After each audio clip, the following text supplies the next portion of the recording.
ગૌરવ સમાન મહેસાણાના થોળમાં પક્ષી અભયારણ્ય આવેલું છે, જ્યાં દર વર્ષે હજારો લાખો પક્ષી અનેક હજાર કિલોમીટર કાપીને ત્યાં આવે છે. 10,000 કિલોમીટર અંતર કાપી મહેસાણામાં પક્ષી પહોંચ્યું છે.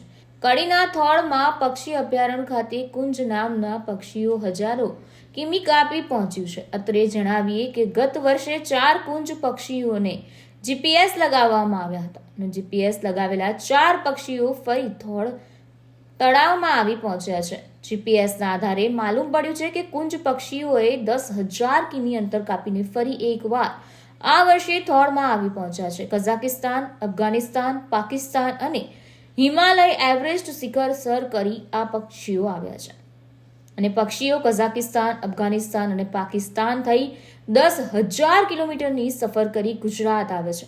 થોળ પક્ષી અભયારણ્યમાં દર વર્ષે 70 થી વધુ વિદેશી પ્રજાતિના પક્ષીઓ આવતા હોય છે અને અંદાજે 30 થી 40,000 પક્ષીઓ થોળ પક્ષી અભયારણ્યમાં આવે છે. ફોરેસ્ટ વિભાગ દ્વારા આ પક્ષીઓનું ઓળખ અને સંશોધન કરવામાં આવે છે.